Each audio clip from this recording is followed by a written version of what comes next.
ஆனால் 35லாம் இல்லை, அவங்க பொதுவாக பிடிச்சதுலேயே 42.5 14.5 மொத்தம் 601 601.5. ரவி இந்த பில்டிங் சைஸ் எவ்வளோ வருது ரவி?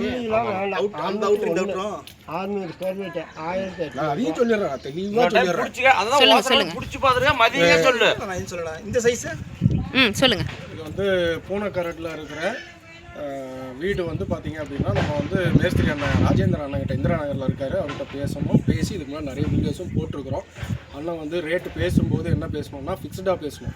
10,10,000 ரூபாய்க்கு நான் வந்து வீடு கட்டி கையில் சாவி கொடுத்துட்றேன் அப்படின்னு சொல்லி தான் அவர் பேசினார். அதுக்கப்புறம் வந்து 3 மாதம் வேலை ஒழுங்காக நடந்தது. அதுக்கப்புறம் வந்து பார்த்திங்க அப்படின்னா வேலை ஒழுங்காக நடக்கலை. கேட்டால் பணம் வேணும்னாரு. அப்பப்போ வந்து 1 லட்சம் அது இதுன்னு வாங்கி 10,10,000 ரூபா பணமும் வாங்கிட்டார். அதுக்கு மேலே எனக்கு கைமாத்தா ஒரு 20,000 ரூபா பணம் வேணும் அப்படின்னாரு. அதுவும் நான் ப்ரோ நோட்டில் கையெழுத்து வாங்கி 20,000 ரூபா பணம் கொடுத்தேன். அதுக்கப்புறம் டைல்ஸ் வந்து பாத்ரூமில் ஒரு சின்ன ரூம் 1.5 அடி 2 அடி தான் இருக்கும், அதுக்கு டைல்ஸ் ஓட்டணும், அது நீங்கள் தான் பார்த்துக்கணுன்னாரு. அதுக்கு 10,000 ரூபா கேட்டார். அந்த 10,000 ரூபா பணமும் நான் கொடுத்தேன். ஸோ அது இல்லாமல் மற்றது அப்படி இப்படின்னு சேர்த்து எல்லாம் வந்து 10,40,000 ரூபா இது வரைக்கும் அவர் பணம் வாங்கியிருக்காரு. ஃபுல் செட்டில்மெண்ட் பண்ணியாச்சு. ஏப்ரல் 30ஆம் தேதி பால் காசுறோன்னு டேட் ஃபிக்ஸ் பண்ணோம். அந்த டேட்டில் முன்னாடியே எனக்கு கொடுத்தா தான் 1 லட்ச ரூபா, கடைசி பெண்டிங் 1 லட்ச ரூபா இருந்துச்சு. கொடுத்தா தான் என்னால் கதவு வாங்க முடியும், ஜன்னல் வாங்க முடியும், பெயிண்ட் அடிக்க முடியும், ப்ளம்பர் வேலை செய்ய முடியும், ஒயரிங் வேலை செய்ய முடியும், டைல்ஸ் ஓட்ட முடியும். இவ்வளோ வேலைக்கு நான் 1 லட்ச ரூபாவில் முடிச்சிடுவேன். ஏன்னா இன்னும் நாள் ரொம்ப கம்மியாக இருக்குது, 4 நாள் தான் இருக்குது, முடிப்பியா அப்படின்னு கேட்டாங்க. ஏப்ரல் மாதம் எனக்கு இது 2 நாள் போதும், பெயிண்டரெல்லாம் நைட்டு விட்டு அடிக்க விட்டுருவேன் அப்படின்னு சொன்னார். அவர் பேச்சு திறமையை ஏமாந்து நான் வந்து சரி ஓகேண்ணா அப்படின்னு சொல்லி அந்த 1 லட்ச ரூபா கடைசி தவணையும் கொடுத்தேன். 10,40,000 ரூபா 10,40,000 ரூபா பணத்தையும் வாங்கினார். அவர் சொன்ன மாதிரி ஏப்ரல் 30 முடிக்கல. அதுக்கப்புறம் என்னான்னு கேட்டதுக்கு இன்னும் ஒரு 15 நாள் டைம் வேணும், எனக்கு டைம் கொடுங்க, நான் கண்டிப்பாக முடிச்சு கொடுத்துட்றேன் அப்படின்னு 15 நாள் டைம் கேட்டார். ஏப்ரல் மே 15ஆம் தேதி வரைக்கும். மே 15ஆம் தேதி அவர் முடிக்கல. கேட்டதுக்கு எனக்கு அங்கே பிக்கல இங்கே பிடிக்கல, நான் அவங்கள நம்பி ஏமாந்துட்டேன், இவங்கள நம்பி ஏமாந்துட்டேன், நான் பணம் அங்கே கொடுத்துட்டேன் இங்கே கொடுத்துட்டேன், அதனால் எனக்கு இன்னும் ஒரு 15 நாள் டைம் வேணும்னு கேட்டார். சரி அதையும் நாங்கள் நம்பி கொடுத்தோம். அப்போது ஏப்ரல் முடிஞ்சது, மே 30 முடிஞ்சது. அப்போ கேட்கும்போது என்ன சொன்னார் அப்படின்னா, என்கிட்ட கையில் காசு இல்லை, நான் ஏன்னா கடனை உடனே வாங்கி தான் பண்ணணும். சரிண்ணா நான் கொடுத்த காசு என்னென்ன ஆச்சு, ரேட் இவ்வளோ தானே நான் பேசணும், சதுரத்துக்கெல்லாம் பேசலை, மொத்தமாக பேசி இந்த அமௌண்ட்டுன்னு பேசணும். அப்புறம் அவர் சாட்சி கையெழுத்து போட்டார், முருகன் இன்ஜினியர்னு சொல்லுவாங்க. அவர் வந்து அன்றைக்கி வச்சு பேசுகிறோம். மே 30ஆம் தேதி அவரை வச்சு பேசுகிறோம். அவரும் என்ன சொல்கிறாருன்னா, சரிங்க கொஞ்சம் படியெல்லாம் வெளிப்படி வந்துருச்சுங்க, ஆனால் நாங்கள் அக்ரிமெண்ட்டில் தெளிவாக எழுதியிருக்கிறோம், உள்படி வெளிப்படி எது வச்சாலும் இந்த அமௌண்ட்டில் தான் சேருங்கிறது தெளிவாக அக்ரிமெண்ட்டில் பத்திரம் போட்டு தான் வச்சுருக்கிறோம். அப்படி இருந்துமே சரி சொன்னார். ஒரு 3வது மனுஷன், சரி பெரிய மனுஷன் அவர் சொல்கிறா, அப்படியே அவர் பேச்சுக்கு மரியாதை கொடுக்கணும்னு சொல்லி நாங்கள் என்ன பண்ணோம், இந்த வெளிப்படிக்கும் நான் தனியாக கொடுத்துட்றேன், என்னவோ சொல்லணும் நான் கொடுத்துட்றேன்னு சொல்லி பேசினோம். பேசி ஓகே அப்போ ஜூன் 20 ஃபைனல் டேட்டு, கையில் சாவி கொடுத்துட்றோன்னு சொன்னாங்க. இன்றைக்கி பார்த்தீங்க அப்படின்னா ஜூன் 15ஆம் தேதி, இன்றைக்கி வரைக்குமே வேலை நடக்கலை. கேட்டால் பெயிண்டிங் வேலை முடியல, பெயிண்டர் வரல, டைல்ஸ் இன்னும் இருக்குது அப்படி இப்படின்னாரு. அப்புறம் காசு இல்லைனாரு. அப்புறம் இவர் முருகனை வச்சுக்கிட்டே நான் இன்றைக்கும் பேசினேன். பேசும்போது அளக்கும் போது அவர் ரவி அண்ணன் அவர் தான் கூட்டிகிட்டு வந்தார். அவர் தான் வீட்டுக்கு கூப்பிட்டு வந்தார், ஆஃபீஸுக்கு கூப்பிட்டு வந்தார். அவரை வச்சு தான் பேசிச்சு, அவரை வச்சு தான் பத்திரமே எழுதணும். பத்திரத்தை படித்து பார்த்தவரே அவர் தான், வேறு யாரும் இல்லை. ஆனால் அன்றைக்கி நான் அவர் அண்ணனையும் வச்சு இன்றைக்கி பேசணும். பேசி சரி அலங்க டேப்பு பிடிங்க, எவ்வளோ வருது சதுரம் பார்க்கலாம் அப்படின்னு. நீளம் பார்த்தீங்கன்னா 42.5 சதுரடி வருது, அகலம் பார்த்தீங்கன்னா 14.5 சதுரடி வருது. மொத்த ஸ்கொயர் ஃபீட் அளவு 601.5 சதுரடி.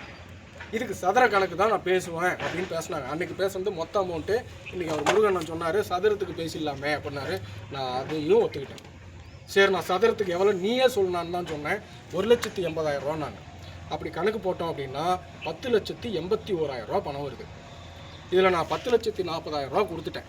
இன்னும் 41,000 ரூபா நான் தரணும். இது என்னை முழுக்க நான் படித்த முட்டாள், நான் படித்து ஏமாந்துருக்கேன். பத்திரத்தில் எல்லாம் வச்சுருக்கிறேன், ப்ரூஃப் எல்லாம் வச்சுருக்கிறேன். இருந்தாலும் படிக்காதவங்க சொல்கிறாங்க இதுக்கு அவ்வளோ ஆச்சு இவ்வளோ ஆச்சுன்னு சொல்கிறாங்க. இருந்தும் நான் நம்பினேன், மனுஷங்க முக்கியம், சரி விடு எனக்கு வேலை ஆகணும் அப்படின்னு சொல்லி நான் அதுக்கும் ஒத்துக்கிறேன்னு சொல்லி நான் அதுவும் ஸ்கொயர் ஃபீட்டுக்கு பேசிட்டேன். ஸ்கொயர் ஃபீட்டுக்கு 10,81,000 ரூபா வருது. இன்னும் 41,000 ரூபா நான் தரணும் அப்படின்னாங்க. அது முன்பணமாக கேட்டாங்க, நான் தர முடியாது. கிரகப்பிரவேசம் அதாவது பால் காசுற அன்னைக்கு மேஸ்திரியை வர சொல்லுங்கள், எல்லா ஒர்க்கும் முடித்து கையில் சாவி கொடுங்க. பால் காசுற அன்னைக்கு நான் தட்டில் வச்சு பழம் எல்லாம் வச்சு துணியெல்லாம் வச்சு 50,000 ரூபாயா தரேன். 41,000 ரூபாய்க்கு 9,000 ரூபாய் சேர்த்து போட்டு என்னை வந்து 3 மாதமாக பக்கம் இழுக்கடிச்சார் இல்லையா, அதுக்கு நன்றி கடன் நான் செலுத்தணும் இல்லையா, அதுக்காக அந்த 9,000 ரூபா பணத்தையும் நான் சேர்த்து கொடுக்குறேன்னா, உங்களுடைய தொழிலை பாராட்டி உங்களுடைய வேலையை பாராட்டி நான் கொடுக்குற ஊக்கத்தொகை அப்படின்னு சொல்லி அந்த 9,000 ரூபாயும் சேர்த்து 50,000 ரூபா பணமாக நான் இன்றைக்கி தரேன்னு ஒத்துக்கிட்டேன். அவங்களும் இன்றைக்கி அதை ஒத்துக்கிறாங்க. ஸோ 20ஆம் தேதி எங்களால் முடியாது, 25ஆம் தேதி வியாழக்கிழமை வருது, ஜூன் 25ஆம் தேதி நான் சாவி கொடுத்துறேன்னு சொல்லுங்கள். எத்தனையோ தடவை தவறி போச்சு. பாவம் அவரால் என்ன பண்ண முடியும்? அவர் வந்து அவரும் பாவம் எல்லாரையும் நம்பினாரு, அவங்க ஏமாற்றிட்டாங்க. அது என்னவோ அது எனக்கு தெரியாது. ஆனால் எவ்வளவோ தள்ளி போயிடுச்சு. இதையும் தள்ளி கேட்குறாரு, டேட்டு 20லேருந்து இன்னும் ஒரு 5 நாள் தள்ளி கொடுங்கன்னு கேட்குறாரு. நான் அதையும் நம்புகிறேன், இதையும் நம்புகிறேன். கடந்த 3 மாதமாக எனக்கும் என் மனைவிக்கும் மன உளைச்சல் அதிகம். இதனால் எங்களால் வேலைக்கு சரியாக போக முடியல. கட்டடத்தில் வந்து நின்று பார்த்துக்கிட்டு இருக்கிறோம். இவ்வளோ பேசியும் இவ்வளோ தூரம் தள்ளி போயும் நான் யாரையும் ஏமாற்றலை, நான் உங்களை என்ன பண்ணிட்டேன் அப்படின்னு ஒரு பச்சை குழந்தை மாதிரி கேள்வி கேட்குறாரு. சரி, அவருடைய அறியாமையே நான் என்ன சொல்கிறேன்னு எனக்கு தெரியல. இருந்தாலும் நான் ஒத்துக்கிறேன். ஜூன் 25ஆம் தேதி நான் 50,000 ரூபா மட்டும்தான் இன்னும் அவருக்கு பணம் தரணும். அதுவும் நான் விருப்பப்பட்டு கொடுக்குறேன். நான் விருப்பப்பட்டு இது சட்ட ரீதியாக நான் அணுகினேன் அப்படின்னா 1 ரூபா பணம் நான் அவருக்கு தர வேண்டியது இருக்காது. இருந்தாலும் மனசாட்சி ரீதியாக நான் அணுகிறனால சரி ஓகே கேட்குறாங்க, எவ்வளோ சொல்லிட்டாங்க, அதையும் நான் நம்பிட்டேன், இதையும் நான் நம்புகிறேன். இன்னும் 50,000 ரூபா நான் பால் காசன் அன்னைக்கு தட்டில் வச்சு கொடுத்துட்றேன். இதுக்கு சாட்சி முருகண்ணன். அவர் தான் அதுக்கு முன்னாடியே பேசினவர். இன்றைக்கி சதுரடி கணக்கில் பேசி பண்ணி கொடுத்துருங்கன்னு கேட்டவரும் இவர் தான். அதனால் இவரையே சாட்சியாக வச்சு நான் 50,000 ரூபான்றதை ஒத்துக்கிட்டேன்.